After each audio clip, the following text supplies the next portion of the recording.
Hello everyone, എല്ലാവർക്കും Pathways അക്കാദമിയുടെ daily news അനാലിസിലേക്ക് സ്വാഗതം. ഇന്ന് നമ്മൾ ഡിസ്കസ് ചെയ്യുന്ന topics Copernicus emergency service, review petition, integrated theatre commands, Puri Jagannath temple, BIS.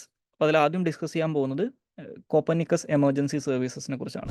ഈ കോപ്പർനിക്കസ് എമർജൻസി സർവീസിനെ കുറിച്ച് ഇപ്പോൾ ഡിസ്കസ് ചെയ്യുന്നതിൻ്റെ ഒരു കോണ്ടെക്സ്റ്റ് എന്ന് പറയുന്നത്, റീസെൻ്റ്ലി ഇറാനിയൻ പ്രസിഡൻറ്റും അതുപോലെ തന്നെ അവിടുത്തെ ഫോറിൻ മിനിസ്റ്ററും അടക്കമുള്ള പ്രധാനപ്പെട്ട ചില ഡിഗ്നിറ്ററീസ് ഇറാനിൽ വെച്ച് നടന്ന ഒരു ഹെലികോപ്റ്റർ ക്രാഷിൽ കൊല്ലപ്പെട്ടിട്ടുണ്ടായിരുന്നു. അപ്പോൾ ആ ഹെലികോപ്റ്റർ ക്രാഷ് നടക്കുന്ന സമയത്ത് ഇവരുടെ വെയറബൌട്ട്സിനെ കുറിച്ച്, അതായത് ഇവർക്ക് എന്താണ് സംഭവിച്ചതെന്നുള്ളതൊന്നും കൃത്യമായിട്ട് മനസ്സിലാക്കാൻ പറ്റാതിരുന്നൊരു സാഹചര്യം, ഇവരുടെ സെർച്ച് ആൻഡ് റെസ്ക്യൂ ഓപ്പറേഷൻസ് ഒക്കെ കുറേ പ്രതിസന്ധികൾ നേരിട്ടിരുന്നൊരു സമയത്ത് യൂറോപ്യൻ യൂണിയൻ്റെ കൺട്രോളിലുള്ള ഇത്തരത്തിലുള്ള ഡിസാസ്റ്റർ മാനേജ്മെൻറ്റിനൊക്കെ വേണ്ടിയിട്ട് അവർ യൂസ് ചെയ്യുന്ന ഒരു സിസ്റ്റമാണ് കോപ്പർനിക്കസ് എമർജൻസി സർവീസ് എന്ന് പറയുന്നത്. അപ്പോൾ ഈ കോപ്പർനിക്കസ് എമർജൻസി സർവീസിൻ്റെ സഹായം ഈ യൂറോപ്യൻ യൂണിയൻ ഇറാനും ഓഫർ ചെയ്തിട്ടുണ്ടായിരുന്നു. അപ്പോൾ ആ ഒരു കോണ്ടെക്സ്റ്റിലാണ് യൂറോപ്യൻ യൂണിയൻ്റെ കോപ്പർനിക്കസ് എമർജൻസി സർവീസുമായിട്ട് ബന്ധപ്പെട്ട് ഇന്നത്തെ ഇന്ത്യൻ എക്സ്പ്രസിൻ്റെ പേജ് 14 ഒരു ആർട്ടിക്കിൾ അവർ പബ്ലിഷ് ചെയ്തിട്ടുണ്ട്. അപ്പോൾ ആ ഒരു കോണ്ടെക്സ്റ്റിലാണ് നമ്മൾ ഇതിനെക്കുറിച്ച് ഡിസ്കസ് ചെയ്യുന്നത്. അപ്പോൾ നേരത്തെ സൂചിപ്പിച്ചതുപോലെ തന്നെ ഈ കോപ്പർനിക്കസ് എമർജൻസി സർവീസ് എന്ന് പറയുന്നത്, അല്ലെങ്കിൽ കോപ്പർനിക്കസ് EMS എന്ന് പറയുന്നത്, യൂറോപ്യൻ യൂണിയൻ്റെ കൺട്രോളിലുള്ള ഒരു എമർജൻസി സർവീസ് സിസ്റ്റമാണ്. അപ്പോൾ ഇതിനകത്ത് പ്രധാനമായിട്ടും അവർ ചെയ്യുന്നത് എന്താണെന്ന് വെച്ച് കഴിഞ്ഞാൽ, നമ്മുടെ നാട്ടിലുണ്ടാകുന്ന നാച്ചുറൽ ഡിസാസ്റ്റേഴ്സ്, അതായത് പ്രകൃതി ദുരന്തങ്ങൾ, അതുപോലെ തന്നെ വരുന്ന മാൻമെയ്ഡ് ആയിട്ടുള്ള ഡിസാസ്റ്റേഴ്സ് ഉണ്ടാകും, അതായത് മനുഷ്യനിർമ്മിതമായിട്ടുള്ള ഡിസാസ്റ്റേഴ്സോ അല്ലെങ്കിൽ എമർജൻസീസോ ഉണ്ടാവും, ഹ്യൂമാനിറ്റേറിയൻ ക്രൈസിസുകൾ ഉണ്ടാവും. ഇങ്ങനെയുള്ള സാഹചര്യങ്ങളൊക്കെ കൃത്യമായിട്ട് മാനേജ് ചെയ്യാൻ അല്ലെങ്കിൽ നേരിടുന്നതിന് വേണ്ടിയിട്ട് കൃത്യമായിട്ടുള്ള ഇൻഫർമേഷൻ ആവശ്യമായിട്ടുണ്ടാകും. ഇപ്പോൾ നമുക്ക് റിമോട്ട് ആയിട്ടുള്ള ഏരിയാസിലൊക്കെ ഏതെങ്കിലും തരത്തിലുള്ള പ്രകൃതി ദുരന്തമൊക്കെ സംഭവിച്ചു കഴിഞ്ഞാൽ അവിടെ നടന്നിട്ടുള്ളത് എന്താണെന്ന് കൃത്യമായിട്ട് നമുക്ക് ചെന്ന് അസസ് ചെയ്യാൻ പറ്റാത്തൊരു സാഹചര്യം ഉണ്ടാവും. അപ്പോൾ ആ ഒരു സാഹചര്യത്തിനെ നേരിടുന്നതിന് വേണ്ടിയിട്ട് ഒരു സീരീസ് ഓഫ് സാറ്റലൈറ്റുകളുണ്ട് ഈ ഒരു സിസ്റ്റത്തിൻ്റെ ഭാഗമായിട്ട്. അപ്പോൾ ആ സാറ്റലൈറ്റുകളിൽ നിന്ന് കിട്ടുന്ന, അതായത് ബേസിക്കലി ഇതെല്ലാം തന്നെ റിമോട്ട് സെൻസിങ് സാറ്റലൈറ്റ്സ് ആണ്. അപ്പോൾ ഈ സാറ്റലൈറ്റുകളിൽ നിന്ന് കിട്ടുന്ന റിമോട്ട് സെൻസിങ് ഡാറ്റ, അതുപോലെ തന്നെ ജിയോ സ്പേഷ്യൽ ഇൻഫർമേഷൻ, അതായത് ഈ റിമോട്ട് സെൻസിങ് സാറ്റലൈറ്റുകളിൽ നിന്ന് കിട്ടുന്ന ജിയോ സ്പേഷ്യൽ ഇൻഫർമേഷൻസ്, അതുകൂടാതെ ഇതിൻ്റെ ഭാഗമായിട്ട് വരുന്ന കുറേ ground based, sea based, air based ഒക്കെ ആയിട്ടുള്ള ഇത്തരത്തിലുള്ള കാര്യങ്ങൾ പ്രൊഡിക്റ്റ് ചെയ്യാനോ അല്ലെങ്കിൽ ഇത്തരത്തിലുള്ള ഇൻഫർമേഷൻസ് ഗ്യാദർ ചെയ്യാനൊക്കെ വേണ്ടി യൂസ് ചെയ്യുന്ന കുറേ സിസ്റ്റംസ് ഉണ്ട്. ആ സിസ്റ്റംസിൽ നിന്നൊക്കെ ഗ്യാദർ ചെയ്യുന്ന ഡാറ്റ ഉപയോഗിച്ചുകൊണ്ട് ഇത്തരത്തിലുള്ള natural disasters, manmade emergencies, humanitarian ക്രൈസിസുകൾ, ഇതിനൊക്കെ മാനേജ് ചെയ്യാൻ വേണ്ടിയിട്ട് സഹായിക്കുന്ന ഒരു സിസ്റ്റമാണ് ഈ കോപ്പർനിക്കസ് എമർജൻസി സർവീസ് എന്ന് പറയുന്നത്. അപ്പോൾ ഇത് 1998 ഈ പദ്ധതി യൂറോപ്യൻ യൂണിയൻ ആരംഭിക്കുന്നത്. അന്ന് ഇത് അറിയപ്പെട്ടുകൊണ്ടിരുന്നത് global monitoring for environmental security, അല്ലെങ്കിൽ GMES എന്നുള്ള പേരിലായിരുന്നു. പിന്നീട് 2012 ഇത് ഓപ്പറേഷണലൈസ് ചെയ്യപ്പെടുന്നത്, അല്ലെങ്കിൽ ഇത് ഈ പറയുന്ന പദ്ധതി പൂർണ്ണമായിട്ടും പ്രാവർത്തികമാകുന്നത്. അപ്പോൾ ഈ ഓപ്പറേഷണലൈസ് ചെയ്യപ്പെടുന്ന സമയം തൊട്ട് ഇത് അറിയപ്പെടുന്നത് കോപ്പർനിക്കസ് EMS അല്ലെങ്കിൽ കോപ്പർനിക്കസ് എമർജൻസി സർവീസ് എന്നുള്ള പേരിലാണ്. നിലവിൽ ഈ ഒരു പ്രോഗ്രാം, അല്ലെങ്കിൽ ഈ പറയുന്ന ഈ ഒരു എമർജൻസി സർവീസിൻ്റെ ഇംപ്ലിമെൻറ്റിംഗ് ഏജൻസി എന്ന് പറയുന്നത് യൂറോപ്യൻ കമ്മീഷനാണ്. അവർ യൂറോപ്യൻ സ്പേസ് ഏജൻസിയുമായിട്ടും യൂറോപ്യൻ എൻവയോൺമെൻറ്റൽ ഏജൻസിയുമായിട്ടും സഹകരിച്ചിട്ടാണ് ഈ പദ്ധതി അല്ലെങ്കിൽ ഈ ഒരു കാര്യം ഇപ്പോൾ ചെയ്തുകൊണ്ടിരിക്കുന്നത്. ഇനി നേരത്തെ സൂചിപ്പിച്ചതുപോലെ തന്നെ ഈ കോപ്പർനിക്കസ് എമർജൻസി സർവീസിനകത്ത് ഏറ്റവും പ്രധാനമായിട്ടുള്ള ഒരു കോമ്പോണൻ്റ് എന്ന് പറയുന്നത്, ഇതിൻ്റെ ഭാഗമായിട്ട് വരുന്ന കുറച്ച് റിമോട്ട് സെൻസിങ് സാറ്റലൈറ്റുകളാണ്. ആ സാറ്റലൈറ്റുകൾ അറിയപ്പെടുന്നത് സെൻറ്റിനൽസ് എന്നുള്ള പേരിലാണ്. പിന്നെ അത് കൂടാതെ ഞാൻ നേരത്തെ സൂചിപ്പിച്ചതുപോലെ തന്നെ ഗ്രൗണ്ട് ബേസ്ഡും എയർ ബേസ്ഡും സീ ബേസ്ഡും ആയിട്ടുള്ള കുറേ മോണിറ്ററിംഗ് സ്റ്റേഷൻസും ഇതിൻ്റെ ഭാഗമായിട്ട് അവർ ഉപയോഗിക്കുന്നുണ്ടെന്ന് മനസ്സിലാക്കുക. ഇനി ഈ പറയുന്ന കോപ്പർനിക്കസ് എമർജൻസി സർവീസിനകത്ത് 2 കോമ്പോണൻറ്റുകളാണ് പ്രധാനമായിട്ടും വരുന്നത്. ഒന്നാമതായിട്ട് വരുന്നത് ഒരു മാപ്പിംഗ് കോമ്പോണൻ്റ് ആണ്. മാപ്പിംഗ് കോമ്പോണൻ്റ് എന്ന് പറഞ്ഞു കഴിഞ്ഞാൽ, ഒരു പ്രത്യേക പ്രദേശത്തിൻ്റെ സാറ്റലൈറ്റ് മാപ്പുകളും ബാക്കിയുള്ള കാര്യങ്ങളൊക്കെ അനലൈസ് ചെയ്തുകൊണ്ട്, അല്ലെങ്കിൽ പ്രധാനമായിട്ടും ഈ പറയുന്ന സാറ്റലൈറ്റ് മാപ്പുകളും അതുപോലെ തന്നെ സാറ്റലൈറ്റ് ബേസ്ഡ് ഇമാജിനെ അടിസ്ഥാനമാക്കിയിട്ടുള്ള അനാലിസിസ് ഒക്കെ പ്രൊവൈഡ് ചെയ്യുന്നതാണ് ഈ മാപ്പിംഗ് സർവീസ് എന്ന് പറയുന്നത്. ഇപ്പോൾ നേരത്തെ സൂചിപ്പിച്ചതുപോലെ, ഇപ്പോൾ റിമോട്ട് ആയിട്ടുള്ള ഒരു ഏരിയാസിൽ ഇത്തരത്തിലുള്ള ഒരു പ്രകൃതി ദുരന്തമോ അല്ലെങ്കിൽ മറ്റേതെങ്കിലും തരത്തിലുള്ള ഡിസാസ്റ്റർ ഒക്കെ സംഭവിച്ചു കഴിഞ്ഞാൽ അവിടെയുള്ള ആ ഒരു പ്രദേശത്തെക്കുറിച്ച് കൂടുതൽ മനസ്സിലാക്കുന്നതിന് വേണ്ടിയിട്ട്, അവിടുത്തെ ടോപ്പോഗ്രഫിയും അവിടെ നടന്നിട്ടുള്ള ഡിസാസ്റ്ററിൻ്റെ വ്യാപ്തിയൊക്കെ മനസ്സിലാക്കുന്നതിന് വേണ്ടിയിട്ട് ഇത്തരത്തിലുള്ള മാപ്പിംഗ് കോമ്പോണൻ്റ് അല്ലെങ്കിൽ ഇത്തരത്തിലുള്ള സർവീസസ് ആവശ്യം ഉണ്ടാവും. അതാണ് മാപ്പിംഗ് കോമ്പോണൻ്റ് എന്ന് പറയുന്നത്. ഇപ്പോൾ ഇബ്രാഹിം റൈസിയുടെ ഹെലികോപ്റ്റർ അപകടത്തിൽപ്പെട്ട സമയത്തും അവർ ആ ഒരു അപകടത്തിൻ്റെ ആ അപകടം എത്രത്തോളം ആ അപകടത്തിൻ്റെ വ്യാപ്തി മനസ്സിലാക്കാനും അതുപോലെ തന്നെ അതിനെക്കുറിച്ച് ആ ഒരു ഏരിയനെക്കുറിച്ച് കൂടുതൽ മനസ്സിലാക്കുന്നതിന് വേണ്ടിയിട്ടൊക്കെ അവർ ഉപയോഗിച്ചിട്ടുണ്ടായിരുന്നത് ഈ മാപ്പിംഗ് കോമ്പോണൻ്റ് ആണ്. പിന്നെ രണ്ടാമതായിട്ടുള്ളത് ഒരു ഏർലി വാർണിംഗ് കോമ്പോണൻ്റ് ആണ്. ഈ പേര് സൂചിപ്പിക്കുന്നത് പോലെ തന്നെ ഈ ഡിസാസ്റ്റേഴ്സിനെ കുറിച്ച്, ഇപ്പോൾ ഫ്ലഡുകൾ, അതുപോലെ തന്നെ ഡ്രോട്ട്, ഫോറസ്റ്റ് ഫയർ ഒക്കെ പോലുള്ള ഡിസാസ്റ്റേഴ്സിനെ കുറിച്ച് ഒരു റിയൽ ടൈം അസസ്മെൻറ്റ് പ്രൊവൈഡ് ചെയ്യാനും അതിൻ്റെ ഇമ്പാക്റ്റ് പ്രൊവൈഡ് ചെയ്യാനൊക്കെ വേണ്ടിയിട്ടാണ് ഏർലി വാർണിംഗ് കോമ്പോണൻ്റ് യൂസ് ചെയ്യുന്നത്. അപ്പോൾ ഞാൻ നേരത്തെ സൂചിപ്പിച്ച ഈ മാപ്പിംഗ് കോമ്പോണൻറ്റിനകത്ത് പ്രധാനമായിട്ടും 2 മൊഡ്യൂൾസ് ഉണ്ട്. ആ മാപ്പിംഗ് കോമ്പോണൻറ്റിനകത്ത് 2 തരത്തിലുള്ള കാര്യങ്ങൾ വരുന്നുണ്ട്. ഒന്ന് റാപ്പിഡ് മാപ്പിംഗ് ആണ്. റാപ്പിഡ് മാപ്പിംഗ് എന്ന് പറഞ്ഞു കഴിഞ്ഞാൽ ഒരു പ്രദേശത്ത് ഇത്തരത്തിലൊരു ഡിസാസ്റ്റർ നടന്നു കഴിഞ്ഞാൽ ആ പ്രദേശത്തിൻ്റെ ഡീറ്റെയിൽഡ് ആയിട്ടുള്ള ഇമാജറിയും അതുപോലെ തന്നെ സാറ്റലൈറ്റ് ഇമാജറിയും അതുപോലെ തന്നെ മാപ്സൊക്കെ വിത്തിൻ എ ഫ്യൂ അവേഴ്സിനകത്ത്, അതായത് കുറച്ച് മണിക്കൂറുകൾക്കകത്തോ അല്ലെങ്കിൽ മാക്സിമം പോയ 1-2 ദിവസത്തിനകത്ത് പ്രൊവൈഡ് ചെയ്യുന്നതാണ് റാപ്പിഡ് മാപ്പിംഗ് എന്ന് പറയുന്ന മൊഡ്യൂൾ എന്ന് പറയുന്നത്. ഇപ്പോൾ ഇബ്രാഹിം റൈസിയുടെ അപകടത്തിൻ്റെ കേസിൽ അവർ യൂസ് ചെയ്തിട്ടുണ്ടായിരുന്നത് ഈ മാപ്പിംഗ് കോമ്പോണൻറ്റിനകത്ത് വരുന്ന റാപ്പിഡ് മാപ്പിംഗ് എന്ന് പറയുന്ന മൊഡ്യൂളാണ്. രണ്ടാമത്തത് റിസ്ക് റിക്കവറി മാപ്പിംഗ് അല്ലെങ്കിൽ RRM എന്ന് പറയുന്നതാണ്. അത് ബേസിക്കലി ഒരു പ്രദേശത്ത് ഒരു ഡിസാസ്റ്റർ നടന്നു കഴിഞ്ഞാൽ ആ ഡിസാസ്റ്ററിനെ മറികടക്കുന്നതിന് വേണ്ടിയിട്ട് അല്ലെങ്കിൽ ആ ഡിസാസ്റ്ററിന് ശേഷം വരുന്ന റീഹാബിലിറ്റേഷൻ, റിക്കവറി പ്രോസസ്സ് ഇതിനൊക്കെ വേണ്ടിയിട്ട് യൂസ് ചെയ്യുന്നതാണ് റിസ്ക് റിക്കവറി മാപ്പിംഗ് എന്ന് പറയുന്നത്. അത് കുറച്ചും കൂടി ടൈം എടുക്കുന്ന പ്രോസസ്സാണ്. ഓക്കെ.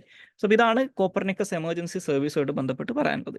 സോ ഇനി നമുക്ക് അടുത്തതായിട്ട് ഡിസ്കസ് ചെയ്യാനുള്ള ടോപ്പിക് റിവ്യൂ പെറ്റീഷൻ ആണ്. അപ്പോൾ റിവ്യൂ പെറ്റീഷനെ കുറിച്ച് ഇപ്പോൾ ഡിസ്കസ് ചെയ്യാനുള്ള ഒരു കാരണം എന്ന് പറയുന്നത് ജമ്മു ആൻഡ് കാശ്മീരിൻ്റെ ആർട്ടിക്കിൾ 370 റദ്ദാക്കിയതുമായിട്ട് ബന്ധപ്പെട്ട് ആ ഒരു റദ്ദാക്കിയ ഗവൺമെൻറ് നടപടികൾ ശരിവെച്ചുകൊണ്ട് സുപ്രീം കോടതിയുടെ ഭരണഘടനാ ബെഞ്ച് ഒരു വിധി പ്രസ്താവിച്ചിട്ടുണ്ടായിരുന്നു. അപ്പോൾ ആ വിധി റിവ്യൂ ചെയ്യാൻ ആവശ്യപ്പെട്ടുകൊണ്ട് ഒരുപാട് പെറ്റീഷൻസ് സുപ്രീം കോടതിയിൽ ഫയൽ ചെയ്യപ്പെട്ടിട്ടുണ്ടായിരുന്നു. അപ്പോൾ ആ പെറ്റീഷൻസ് എല്ലാം തന്നെ സുപ്രീം കോടതി തള്ളിയതായിട്ടുള്ളൊരു വാർത്ത ഇന്നത്തെ ഹിന്ദുവിൻ്റെ പേജ് 12-നകത്ത് വന്നിട്ടുണ്ട്. അപ്പോൾ ആ ഒരു കോണ്ടെക്സ്റ്റിലാണ് നമ്മൾ ഇതിനെക്കുറിച്ച് ഡിസ്കസ് ചെയ്യുന്നത്. അപ്പോൾ എന്താണ് റിവ്യൂ പെറ്റീഷൻ എന്ന് മനസ്സിലാക്കുക. ഇന്ത്യൻ ഭരണഘടനയുടെ ആർട്ടിക്കിൾ 137 അനുസരിച്ച് സുപ്രീം കോടതിക്ക് അവരുടെ വിധികളും അതുപോലെ തന്നെ മറ്റുള്ള ഉത്തരവുകളൊക്കെ റിവ്യൂ ചെയ്യാനുള്ള അധികാരമുണ്ട്. സുപ്രീം കോടതിക്ക് അവർ പ്രസ്താവിച്ചിട്ടുള്ള വിധികളും അതുപോലെ തന്നെ ഉത്തരവുകളും തന്നെ റിവ്യൂ ചെയ്യാൻ പറ്റും.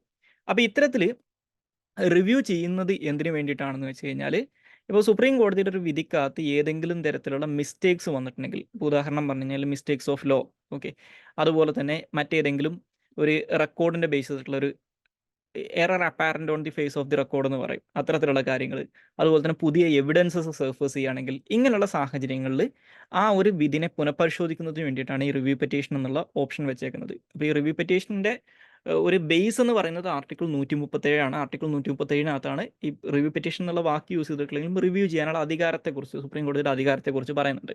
അപ്പോൾ ഈ ആർട്ടിക്കിൾ 137-ൻ്റെ അടിസ്ഥാനത്തിൽ സുപ്രീം കോടതിയുടെ റൂൾസ് അനുസരിച്ചാണ് ഈ റിവ്യൂ പെറ്റീഷനെ കുറിച്ച് പറയുന്നത്. അപ്പോൾ നോർമലി ഇത്തരത്തിൽ സുപ്രീം കോടതിയുടെ ഒരു വിധി വന്നു കഴിഞ്ഞാൽ വിത്തിൻ 30 ഡേയ്സിനകത്ത് 30 ദിവസങ്ങൾക്കകത്ത് ഈ റിവ്യൂ പെറ്റീഷൻ ഫയൽ ചെയ്യാൻ പറ്റും. അപ്പോൾ നോർമലി ഈ റിവ്യൂ പെറ്റീഷൻസ് എന്ന് പറയുന്നത് ജഡ്ജിമാരുടെ ചേംബറുകളിലാണ് അവർ കേൾക്കാറുള്ളത്. ഓപ്പൺ കോർട്ടുകൾ അപൂർവമായിട്ടേ ഈ റിവ്യൂ പെറ്റീഷൻസ് കേൾക്കാറുള്ളൂ. അത് റിവ്യൂ പെറ്റീഷൻ മെജോറിറ്റി കേസുകളിലും ഈ റിവ്യൂ പെറ്റീഷൻ എൻ്റർടൈൻ ചെയ്യാനുള്ള സാധ്യത വളരെ കുറവാണ്. എക്സെപ്ഷണൽ കേസുകളിൽ മാത്രമേ റിവ്യൂ പെറ്റീഷൻ സുപ്രീം കോടതി ഫയലിൽ സ്വീകരിക്കാറുള്ളൂ. കാരണം അത്രയും വലിയൊരു മിസ്റ്റേക്സ് സംഭവിച്ച ഒരു പാറ്റൻ്റ് എറർ അതിനകത്ത് ഉണ്ടെങ്കിൽ മാത്രമേ റിവ്യൂ പെറ്റീഷൻ സുപ്രീം കോടതി സ്വീകരിക്കേണ്ട കാര്യമുള്ളൂ. ഓക്കെ. അപ്പോൾ അത് സാധാരണഗതിയിൽ സംഭവിക്കാത്തതുകൊണ്ട് തന്നെ മെജോറിറ്റി കേസുകളിലും ഈ റിവ്യൂ പെറ്റീഷൻസ് തള്ളിക്കളയാണ് ചെയ്യാറുള്ളത്. ഇനി റിവ്യൂ പെറ്റീഷൻ എന്ന് പറയുന്നത് ഒരിക്കലും ഒരു അപ്പീൽ അല്ല എന്ന് മനസ്സിലാക്കുക. അപ്പോൾ നമ്മളൊരു വിധിക്കെതിരായിട്ട് അപ്പീൽ പോകുന്ന സമയത്ത് ആ കേസിനെ കുറിച്ചിട്ടുള്ള എല്ലാ കാര്യങ്ങളും കോടതി വീണ്ടും പരിശോധിച്ചിട്ടാണ് അതിനകത്ത് വിധി പറയാം. പക്ഷേ റിവ്യൂ പെറ്റീഷൻ എന്ന് പറയുന്നത് ഈ കോടതി വിധിക്കകത്തൊരു തെറ്റ് പറ്റിയിട്ടുണ്ട്, അപ്പോൾ ആ തെറ്റ് പരിശോധിക്കണം എന്നാണ് പറയുന്നത്. അപ്പോൾ ആ പറയുന്ന ചൂണ്ടിക്കാണിക്കപ്പെടുന്ന ആ മിസ്റ്റേക്ക് എന്താണോ, ഓക്കെ, ആ എറർ എന്താണോ അത് മാത്രമാണ്, അല്ലെങ്കിൽ ആ എററുമായിട്ട് ബന്ധപ്പെട്ട് വരുന്ന മിസ്കാരേജ് ഓഫ് ജസ്റ്റിസ് എന്താണോ അത് മാത്രമാണ് സുപ്രീം കോടതി പുതുതായിട്ട് വീണ്ടും ഒന്ന് പുനഃപരിശോധിക്കാൻ പോകുന്നത്. അല്ലാതെ മൊത്തം വിധി അവർ പുനഃപരിശോധിക്കില്ല എന്ന് മനസ്സിലാക്കുക, അല്ലെങ്കിൽ ആ മൊത്തം കേസ് വീണ്ടും കേൾക്കില്ല എന്ന് മനസ്സിലാക്കുക. ഓക്കെ.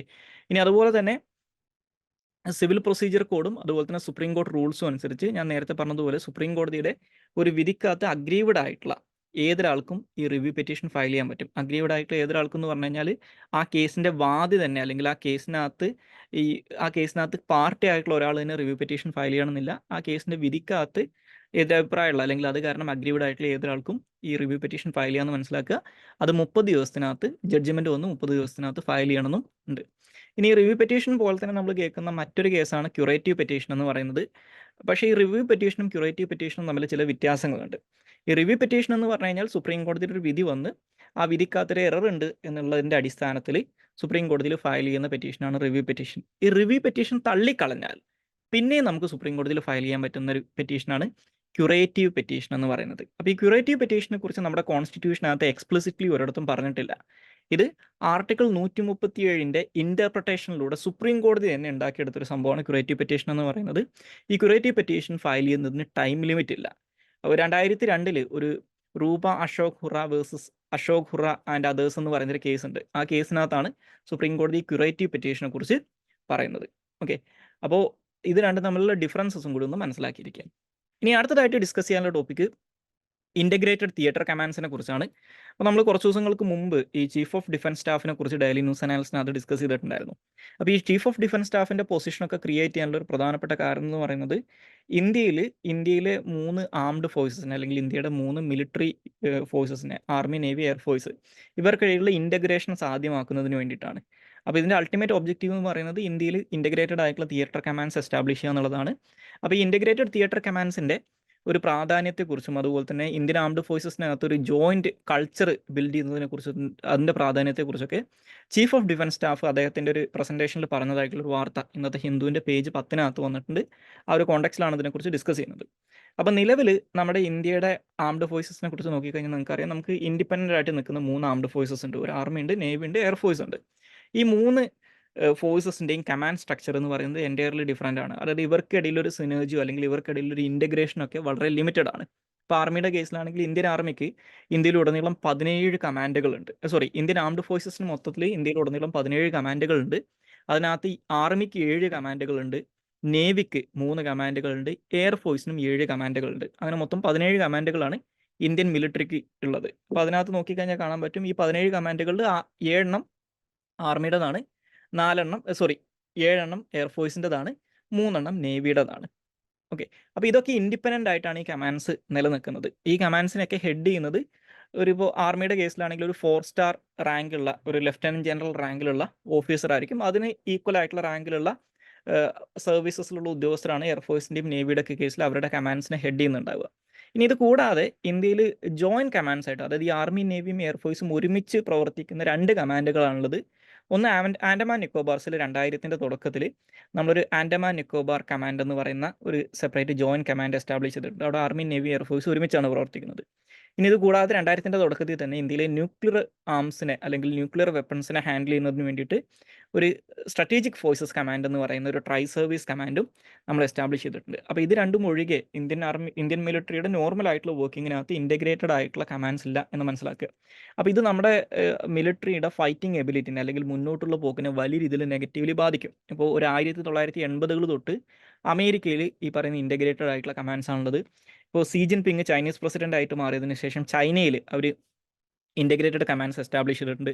അപ്പോൾ ഇതിൻ്റെ ഒരു അഡ്വാൻറ്റേജ് എന്ന് പറഞ്ഞു കഴിഞ്ഞാൽ ഒരു പെർട്ടിക്കുലർ കമാൻഡിൻ്റെ കീഴിൽ അവർക്ക് ആവശ്യമായിട്ടുള്ള എല്ലാ കോമ്പോണൻസും ഉണ്ടാവും. ഇപ്പോൾ അവർക്ക് വേണ്ടിയിട്ടുള്ള എയർ അസറ്റ്സ് ഉണ്ടാവും, നേവൽ വെസൽസ് ഉണ്ടാവും, അവർക്ക് വേണ്ടിയിട്ടുള്ള ഈ പറയുന്ന എഞ്ചിനീയറിംഗ് ഡിവിഷൻസ് ഉണ്ടാവും, അതുപോലെ തന്നെ മെക്കനൈസ്ഡ് ഇൻഫൻട്രി, ആർട്ടിലറി, ഇങ്ങനെയുള്ള എല്ലാ സാധനങ്ങളും ഉണ്ടാവും. അപ്പോൾ ഇവർക്കൊരു ജോയിൻറ്റ് ഫോഴ്സ് ആയിട്ട് അവരുടെ ഒബ്ജക്റ്റീവ്സ് അച്ചീവ് ചെയ്യാൻ വേണ്ടിയിട്ട്, ഒരു യുദ്ധം വരുന്ന സമയത്ത് അവരുടെ ഒബ്ജക്റ്റീവ്സ് അച്ചീവ് ചെയ്യാൻ വേണ്ടിയിട്ട് അവർക്ക് പ്രവർത്തിക്കാൻ പറ്റും.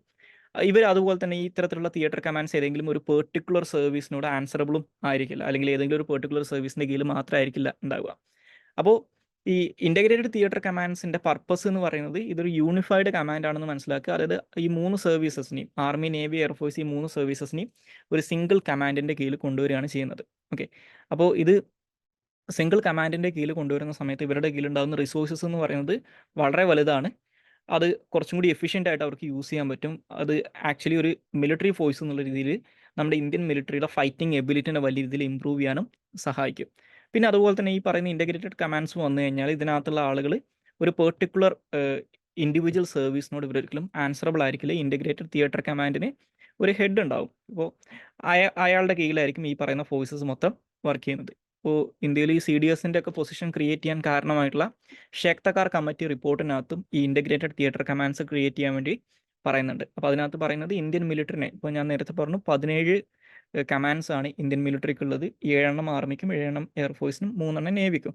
അപ്പോൾ അത് മാറ്റിയിട്ട് ഇന്ത്യൻ മിലിറ്ററിനെ മൊത്തത്തിൽ 3 ഇൻ്റഗ്രേറ്റഡ് തിയേറ്റർ കമാൻഡ്സ് ആയിട്ട് റീകോൺസ്റ്റിറ്റ്യൂട്ട് ചെയ്യണം എന്നാണ് ഷേഖ് തക്കാർ കമ്മിറ്റി റെക്കമെൻഡ് ചെയ്തിട്ടുണ്ടായിരുന്നത്. ചൈനയുടെ ബോർഡർ റീജിയനിൽ ഒരു നോർത്തേൺ കമാൻഡും, പാകിസ്ഥാൻ ബോർഡർ റീജിയനിൽ ഒരു വെസ്റ്റേൺ കമാൻഡും, സദേൺ റീജിയനിൽ, അതായത് നമ്മുടെ പെനിൻസുലാർ റീജിയനിൽ ഒരു സദേൺ കമാൻഡും. അപ്പോൾ അങ്ങനെ വരുന്ന സമയത്ത് ഈ നോർത്തേൺ കമാൻഡിൻ്റെയും വെസ്റ്റേൺ കമാൻഡിൻ്റെയും സദേൺ കമാൻഡിൻ്റെയും കീഴിൽ ആ മേഖലയിലുള്ള ആർമി, നേവി, എയർഫോഴ്സ് ഒക്കെ അവരുടെ കൺട്രോളിൽ വരും. അപ്പോൾ അങ്ങനെ വരുന്ന സമയത്ത് നമ്മൾ ഇപ്പോൾ നിലവിലുള്ള ഇൻഡിവിജ്വൽ സർവീസസിനുള്ള കമാൻഡുകൾ അബോളിഷ് ചെയ്തിട്ടാണ് ഈ 3 തിയേറ്റർ ലെവൽ കമാൻഡ്സ് ആയിട്ട് മാറുക എന്ന് മനസ്സിലാക്കുക. ഓക്കെ. ഇനി അടുത്തതായിട്ട് ഡിസ്കസ് ചെയ്യാനുള്ള ടോപ്പിക്ക് പുരി ജഗന്നാഥ് ടെമ്പിളിനെ കുറിച്ചാണ്. അപ്പോൾ ഈ പുരി ജഗന്നാഥ് ടെമ്പിളിനെ കുറിച്ച് ഡിസ്കസ് ചെയ്യാനുള്ള കാരണം, ഇപ്പോൾ ഇന്ത്യയുടെ ലോക്സഭാ ഇലക്ഷൻ നടന്നുകൊണ്ടിരിക്കുകയാണ്. ഇപ്പോൾ ഒഡീഷയിലൊക്കെയുള്ള വോട്ടിംഗ് വരാൻ പോകുന്നേ ഉള്ളൂ. അപ്പോൾ ഇതുമായിട്ട് ബന്ധപ്പെട്ട് കുറച്ച് കോൺട്രവേഴ്ഷ്യൽ ആയിട്ടുള്ള ഒരു statement Indian prime minister Narendra Modi ഒഡീഷയിൽ പ്രചരണം നടത്തുന്ന സമയത്ത് നടത്തിയിട്ടുണ്ടായിരുന്നു. അപ്പോൾ അതിനെക്കുറിച്ച് ഇന്നത്തെ ഹിന്ദുവിൻ്റെ പേജ് 12-നകത്ത് തന്നെ ഒരു ആർട്ടിക്കിൾ വന്നിട്ടുണ്ട്. അപ്പോൾ ആ ഒരു കോണ്ടെക്സ്റ്റിലാണ് ഇതിനെക്കുറിച്ച് ഡിസ്കസ് ചെയ്യുന്നത്. അപ്പോൾ ഈ പുരി ജഗന്നാഥ് ടെമ്പിൾ എന്ന് പറയുന്നത് ആ പേര് സൂചിപ്പിക്കുന്നത് പോലെ തന്നെ ഒഡീഷയിലെ കോസ്റ്റൽ ഏരിയ ആയിട്ടുള്ള ഒഡീഷയിലെ പുരി എന്ന് പറയുന്ന കോസ്റ്റൽ റീജിയനിലാണ് പുരി ജഗന്നാഥ ടെമ്പിൾ ലൊക്കേറ്റ് ചെയ്തിട്ടുള്ളത്. അത് ഹിന്ദു ദൈവമായിട്ടുള്ള വിഷ്ണുവിൻ്റെ ഒരു അവതാരമായിട്ടുള്ള ലോർഡ് ജഗന്നാഥ് എന്ന് പറയുന്ന ആളാണ്, അല്ലെങ്കിൽ ലോർഡ് ജഗന്നാഥ് എന്ന് പറയുന്ന ദൈവമാണ് അവിടുത്തെ ഡയറ്റി അല്ലെങ്കിൽ അവിടുത്തെ പ്രതിഷ്ഠ എന്ന് പറയുന്നത്. അപ്പോൾ ഇത് ഒരു 10th സെഞ്ചുറി തൊട്ട് ഈ ഒരു പുരി ജഗന്നാഥ് ടെമ്പിളിൻ്റെ ഏതെങ്കിലും തരത്തിലുള്ള ബിൽഡിംഗ് നടന്നിട്ടുണ്ടെന്ന് പറയുന്നുണ്ടെങ്കിലും ഇപ്പോൾ നമ്മൾ കാണുന്ന പുരി ജഗന്നാഥ് ടെമ്പിൾ 12-ാം നൂറ്റാണ്ടിൽ ഈ കാലഘട്ടത്തിൽ ഒറീസയിലൊക്കെ ഭരിച്ചുകൊണ്ടിരുന്ന ഒരു ഈസ്റ്റേൺ ഗംഗ ഡൈനാസ്റ്റി ഉണ്ട്. ആ ഈസ്റ്റേൺ ഗംഗ ഡൈനാസ്റ്റിയിലെ രാജാവായിരുന്ന ഒരു അനന്തവർമ്മൻ ചോദഗംഗദേവ എന്ന് പറയുന്ന ഒരു രാജാവ് ഉണ്ടായിരുന്നു. അദ്ദേഹത്തിൻ്റെ കാലഘട്ടത്തിൽ നിർമ്മിക്കപ്പെട്ടതാണ് ഇപ്പോഴത്തെ പുരി ജഗന്നാഥ് ടെമ്പിൾ എന്നാണ് വിശ്വസിക്കപ്പെടുന്നത്. അപ്പോൾ ഈ പുരി ജഗന്നാഥ് ടെമ്പിളിന് ഒരു യമനിക തീർത്ഥ എന്നുള്ളൊരു വിളിപ്പേരും കൂടി ഉണ്ട്. അത് പറയാനുള്ള കാരണം എന്താണെന്ന് വെച്ച് കഴിഞ്ഞാൽ, ഇപ്പോൾ ഹിന്ദു വിശ്വാസം അനുസരിച്ച് ഒരു മരണത്തിൻ്റെ ദേവനാണ് യമൻ എന്ന് പറയുന്നത്. അപ്പോൾ ഈ പുരി ജഗന്നാഥ് ടെമ്പിളിൽ ഈ ലോർഡ് ജഗന്നാഥിൻ്റെ പ്രസൻസ് കാരണം ആ പ്രദേശത്ത് യമന് ശക്തി ഉണ്ടാവില്ല എന്നാണ് പറയുന്നത്. അതുകൊണ്ടാണ് യമനിക തീർത്ഥ എന്നുള്ള പേര് ഇതിന് വരാനുള്ള കാരണം. ഇനി അതുപോലെ തന്നെ ഈ പുരി ജഗന്നാഥ് ടെമ്പിളിൻ്റെ ഒരു ആർക്കിടെക്ചറലായിട്ടുള്ള സൈഡ് നോക്കിക്കഴിഞ്ഞാൽ കലിംഗ ആർക്കിടെക്ചറിന്, എസ്പെഷ്യലി കലിംഗ ആർക്കിടെക്ചർ വിത്ത് ഒരു പഞ്ചരഥ ടൈപ്പ് എന്ന് പറയും, അതായത് 5 ചാരിയറ്റ് ടൈപ്പ് എന്ന് പറയും. അത്തരത്തിലുള്ളൊരു ടെമ്പിൾ ആർക്കിടെക്ചറൽ ടൈപ്പിൻ്റെ ഒരു ഐഡിയൽ എക്സാമ്പിളായിട്ട് കണക്കാക്കുന്നത് പുരി ജഗന്നാഥ ടെമ്പിളിനെയാണ്. ഓക്കെ, അപ്പോൾ ഈ ഒഡീഷ റീജിയനിൽ വളരെ പ്രബലൻ്റ് ആയിട്ടുള്ള ഒരു ഡിസ്റ്റിങ്ക്റ്റ് ആയിട്ടുള്ള സ്റ്റൈലാണ് ഈ കലിംഗ ആർക്കിടെക്ചർ എന്ന് പറയുന്നത്. അതിൻ്റെ ഒരു പ്രൈം എക്സാമ്പിളാണ് ഇതെന്ന് മനസ്സിലാക്കുക. ഇനി അതുപോലെ തന്നെ ഈ പുരി ജഗന്നാഥ ടെമ്പിളിൻ്റെ മെയിൻ സ്ട്രക്ചറിനകത്ത് അവിടെയാണ് അവരുടെ സാങ്ക്ടോറിയം വരുന്നത്, അല്ലെങ്കിൽ ഗർഭഗൃഹ വരുന്നത്. അപ്പോൾ അതിനകത്ത് 3 ഐഡൽസ് ഉണ്ട്, അല്ലെങ്കിൽ 3 ദൈവങ്ങളുടെ ബിംബങ്ങളുണ്ട്. ഒന്ന് ഈ ജഗന്നാഥിൻ്റെയാണ്. അതുപോലെ തന്നെ ഒരു ബാലഭദ്ര, സുഭദ്ര എന്ന് പറയുന്ന 3 ഡയറ്റീസിൻ്റെ ഐഡൽസ് അവിടെ ഉണ്ട്. അപ്പോൾ സാധാരണഗതിയിൽ നമ്മൾ ഈ ഹിന്ദു ടെമ്പിൾസിൽ ഈ ഐഡൽസിനെ നിർമ്മിച്ചിട്ടുണ്ടാവുക സ്റ്റോൺസ് യൂസ് ചെയ്തിട്ടാണ്, അല്ലെങ്കിൽ കല്ലോ അല്ലെങ്കിൽ ഏതെങ്കിലും തരത്തിലുള്ള മെറ്റലോ യൂസ് ചെയ്തിട്ടാണ്. ഓക്കെ, പക്ഷേ ഈ ജഗന്നാഥ ടെമ്പിളിനകത്തുള്ള ഒരു പ്രത്യേകത എന്താണെന്ന് വെച്ച് കഴിഞ്ഞാൽ, അവിടെയുള്ള ജഗന്നാഥൻ്റെ ഐഡൽ അവർ കൺസ്ട്രക്ട് ചെയ്തിട്ടുള്ളത് വുഡ് യൂസ് ചെയ്തിട്ടാണ്, മരം ഉപയോഗിച്ചിട്ടാണ്. അപ്പോൾ അതുകൊണ്ട് തന്നെ അത് ഒരുപാട് കാലം ലാസ്റ്റ് ചെയ്യില്ല. അപ്പോൾ അതുകൊണ്ട് തന്നെ ഈ ജഗന്നാഥ് ടെമ്പിളിൽ ഈ വുഡ് യൂസ് ചെയ്തിട്ടുള്ള ഈ ജഗന്നാഥൻ്റെ ബിംബം അല്ലെങ്കിൽ ഈ ഐഡൽ ഒരു 12 അല്ലെങ്കിൽ 19 വർഷമാവുന്ന സമയത്ത് റീപ്ലേസ് ചെയ്യുന്ന ഒരു സെറിമോണിയൽ ആയിട്ടുള്ള പ്രോസസ്സ് ഉണ്ട്. അതായത് ഈ പറയുന്ന വുഡൻ ആയിട്ടുള്ള ബിംബം മാറ്റിയിട്ട് ആ സെയിം രീതിയിലുള്ള ഒരു റെപ്ലിക്ക അവിടെ ഒരു 12 വർഷം അല്ലെങ്കിൽ 19 വർഷം കൂടുമ്പോൾ വളരെ ആഘോഷപൂർവ്വം അവർ മാറ്റി പ്രതിഷ്ഠിക്കാറുണ്ട്. ഇനി അതുപോലെ തന്നെ പുരി ജഗന്നാഥ ടെമ്പിളുമായിട്ട് ബന്ധപ്പെട്ടുള്ള ഏറ്റവും പ്രധാനപ്പെട്ട ഒരു ടെമ്പിൾ ഫെസ്റ്റിവലാണ് വർഷാവർഷം അവിടെ നടക്കുന്ന ജഗന്നാഥ ടെമ്പിളിലെ രഥയാത്ര എന്ന് പറയുന്നത്, അല്ലെങ്കിൽ അവിടെയുള്ള ചാരിയറ്റ് ഫെസ്റ്റിവൽ എന്ന് പറയുന്നത്. അപ്പോൾ ഇത് ബേസിക്കലി ജഗന്നാഥൻ അതിൻ്റെ അടുത്തുള്ള ഒരു ഗുണ്ടിച്ച ടെമ്പിൾ എന്ന് പറയുന്ന ഒരു ടെമ്പിൾ ഉണ്ട്. ഓക്കെ, അപ്പോൾ ആ ഗുണ്ടിച്ച ടെമ്പിളിലേക്ക് അപ്പുറത്തുള്ളൊരു മൗസിമ ടെമ്പിൾ എന്ന് പറയുന്ന ടെമ്പിൾ വഴി ജഗന്നാഥന് പോകുന്നതായിട്ട് അതിനെ കമ്മമറേറ്റ് ചെയ്യുന്നതാണ് ഈ രഥയാത്ര എന്ന് പറയുന്നത്. അപ്പോൾ ഈ രഥയാത്രയുടെ സമയത്ത് ഈ ജഗന്നാഥ ടെമ്പിളിനകത്തു നിന്നുള്ള ഈ 3 ഡയറ്റീസിനെയും പുറത്തെടുത്തിട്ട് ഇവർ വലിയ രഥങ്ങളിൽ പ്രതിഷ്ഠിച്ചിട്ട് ഇത് വെച്ചിട്ടാണ് ഈ രഥയാത്ര കണ്ടക്ട് ചെയ്യുന്നത്. അപ്പോൾ അതാണ് ഈ പുരി ജഗന്നാഥ ടെമ്പിളുമായിട്ട് ബന്ധപ്പെട്ടുള്ള പ്രധാനപ്പെട്ട ഒരു ആഘോഷം എന്നും മനസ്സിലാക്കുക. ഇനി അവസാനമായിട്ട് ഡിസ്കസ് ചെയ്യാനുള്ള ടോപ്പിക്ക് ബ്യൂറോ ഓഫ് ഇന്ത്യൻ സ്റ്റാൻഡേർഡ്സിനെ കുറിച്ചാണ്, അല്ലെങ്കിൽ BISനെ കുറിച്ചാണ്. അപ്പോൾ ഈ BISുമായിട്ട് ബന്ധപ്പെട്ട് ഇന്നത്തെ ഇന്ത്യൻ എക്സ്പ്രസിൻ്റെ പേജ് 13-നകത്ത് ഒരു ആർട്ടിക്കിൾ വന്നിട്ടുണ്ട്. അപ്പോൾ ആ ഒരു കോണ്ടെക്സ്റ്റിലാണ് ഇതിനെക്കുറിച്ച് ഡിസ്കസ് ചെയ്യുന്നത്. സോ ഈ BIS എന്ന് പറയുന്നത് നമ്മുടെ ഇന്ത്യയുടെ ഒരു നാഷണൽ സ്റ്റാൻഡേർഡ് ബോഡിയാണ്. ഇതിൻ്റെ ഒരു ചരിത്രം നോക്കിക്കഴിഞ്ഞാൽ, ഇപ്പോൾ നമ്മൾ BISൻ്റെ ഒക്കെ വെബ്സൈറ്റ് കയറി നോക്കിക്കഴിഞ്ഞാൽ അതിനകത്ത് കാണാൻ പറ്റും 2016-ലാണ് BIS എസ്റ്റാബ്ലിഷ് ചെയ്യപ്പെട്ടതെന്നാണ്. പക്ഷേ ഇതിൻ്റെ ഒരു ചരിത്രം നോക്കിക്കഴിഞ്ഞാൽ, പണ്ട് നമ്മുടെ ഇന്ത്യയിലെ ഒരു സ്റ്റാൻഡേർഡ് സെറ്റിംഗ് ഓർഗനൈസേഷനായിട്ട് ബ്രിട്ടീഷുകാർ ഭരിക്കുന്ന സമയത്താണ് ഇത്തരത്തിലൊരു സ്റ്റാൻഡേർഡ് സെറ്റിംഗ് ഓർഗനൈസേഷൻ എസ്റ്റാബ്ലിഷ് ചെയ്യുന്നതിൻ്റെ ആവശ്യകതയെക്കുറിച്ചുള്ള ചർച്ചകൾ വരുന്നത്. അതിൻ്റെ അടിസ്ഥാനത്തിൽ ബ്രിട്ടീഷുകാർ ഇന്ത്യ വിട്ടു പോകുന്നതിന് തൊട്ടു മുമ്പായിട്ടാണ് ഇന്ത്യയിൽ ഒരു ഇന്ത്യൻ സ്റ്റാൻഡേർഡ്സ് ഇൻസ്റ്റിറ്റ്യൂഷൻ ISI എന്നുള്ള പേരിൽ ഒരു ഓർഗനൈസേഷൻ എസ്റ്റാബ്ലിഷ് ചെയ്യുന്നത്. പിന്നീട് 1986 ഇന്ത്യൻ പാർലമെൻറ്റ് പാസ്സാക്കിയിട്ടുണ്ടായിരുന്ന ഒരു bureau of Indian standards act അല്ലെങ്കിൽ BIS ആക്ട് എന്ന് പറയുന്നൊരു നിയമമുണ്ട്. ആ നിയമത്തിൻ്റെ അടിസ്ഥാനത്തിലാണ് ഈ BIS നിലവിൽ വരുന്നതും. ഈ BIS ബേസിക്കലി ഇന്ത്യൻ സ്റ്റാൻഡേർഡ് ഇൻസ്റ്റിറ്റ്യൂഷൻ്റെ ഒരു റീപ്ലേസ്മെൻ്റ് ആയിട്ടാണ് വരുന്നത്. ഈ ഇന്ത്യൻ സ്റ്റാൻഡേർഡ് ഇൻസ്റ്റിറ്റ്യൂഷന് പകരമായിട്ടാണ് ബ്യൂറോ ഓഫ് ഇന്ത്യൻ സ്റ്റാൻഡേർഡ്സ് എന്ന് പറയുന്ന ഒരു സ്റ്റാറ്റ്യൂട്ടറി ബോഡി 1986 BIS ആക്ടിൻ്റെ അടിസ്ഥാനത്തിൽ 1987 1987 നിലവിൽ വരുന്നത്. അപ്പോൾ നേരത്തെ ഉണ്ടായിരുന്ന ഇന്ത്യൻ സ്റ്റാൻഡേർഡ് ഇൻസ്റ്റിറ്റ്യൂഷന് ഉണ്ടായിരുന്നതിനേക്കാളും കൂടുതൽ അധികാരങ്ങൾ ഈ നിയമത്തിലൂടെ ബ്യൂറോ ഓഫ് ഇന്ത്യൻ സ്റ്റാൻഡേർഡ്സിന് ഉണ്ടായിരുന്നു. പിന്നീട് 2016 ഈ ബ്യൂറോ ഓഫ് ഇന്ത്യൻ സ്റ്റാൻഡേർഡ്സ്, അതായത് 1986 ബ്യൂറോ ഓഫ് ഇന്ത്യൻ സ്റ്റാൻഡേർഡ്സ് ആക്ടിനെ റിപ്പീൽ ചെയ്തുകൊണ്ട് അതിന് പകരക്കാരനായിട്ട് പുതിയൊരു BIS ആക്ട് വരുന്നുണ്ട്. അപ്പോൾ 2016 BIS ആക്ടിൻ്റെ ബേസിസിലാണ് ഇപ്പോൾ ഈ BIS എന്ന് പറയുന്നത്, അല്ലെങ്കിൽ ബ്യൂറോ ഓഫ് ഇന്ത്യൻ സ്റ്റാൻഡേർഡ്സ് പ്രവർത്തിക്കുന്നത്. അപ്പോൾ നിങ്ങൾ എവിടെയെങ്കിലും വായിക്കുന്ന സമയത്ത് BIS 2016 നിലവിൽ വന്നതെന്ന് പറഞ്ഞു കഴിഞ്ഞാൽ അത് ആക്ച്വലി കറക്റ്റ് അല്ല. കാരണം ഇപ്പോൾ നമ്മൾ കാണുന്ന ഒരു ഇറ്ററേഷൻ 2016 ഈ 86 തൊട്ട് ഇന്ത്യയിൽ BIS ഉണ്ടെന്ന് ഓർത്തിരിക്കുക. ആ പഴയ നിയമം മാറ്റിയിട്ട് പുതിയൊരു നിയമം വന്ന് ഇവർക്ക് കൂടുതൽ അധികാരങ്ങൾ കിട്ടി എന്നുള്ളതാണ് വന്ന മാറ്റം. അപ്പോൾ ഇതൊരു സ്റ്റാറ്റ്യൂട്ടറി ബോഡിയാണ്. ഇപ്പോൾ നിലനിൽക്കുന്നത് 2016 BIS ആക്ടിൻ്റെ അടിസ്ഥാനത്തിലാണെന്ന് മനസ്സിലാക്കുക. ഇനി ഇവരുടെ ഒബ്ജക്റ്റീവായിട്ട് പറയുന്ന കാര്യങ്ങൾ എന്ന് പറയുന്നത്, ഒന്ന് ഇന്ത്യയിലെ സ്റ്റാൻഡേർഡൈസേഷൻ, അതുപോലെ തന്നെ ഇന്ത്യയിലുള്ള ഗുഡ്സ് ആൻഡ് ആർട്ടിക്കിൾസിൻ്റെ ഒക്കെ സ്റ്റാൻഡേർഡൈസേഷനും ക്വാളിറ്റി അഷുറൻസും ആണ്. അതുപോലെ തന്നെ ഇവർ പ്രവർത്തിക്കുന്നത് ministry of consumer affairs, food and public ഡിസ്ട്രിബ്യൂഷൻ്റെ കീഴിലാണ്. അതുപോലെ തന്നെ ഇൻ്റർനാഷണൽ ഓർഗനൈസേഷൻ ഫോർ സ്റ്റാൻഡേർഡൈസേഷൻ അല്ലെങ്കിൽ ISOയിലും, അതുപോലെ തന്നെ ഇൻ്റർനാഷണൽ ഇലക്ട്രോ ടെക്നിക്കൽ കമ്മീഷൻ IECയിലൊക്കെ ഇന്ത്യയെ റെപ്രസെൻ്റ് ചെയ്യുന്നതും ഈ BIS ആണെന്ന് ഓർത്തിരിക്കുക. സോ ഇത്രയും കാര്യങ്ങളാണ് ഇന്നത്തെ ഡെയിലി ന്യൂസ് അനാലിസിനകത്ത് ഡിസ്കസ് ചെയ്യാനുള്ളത്. So thank you all.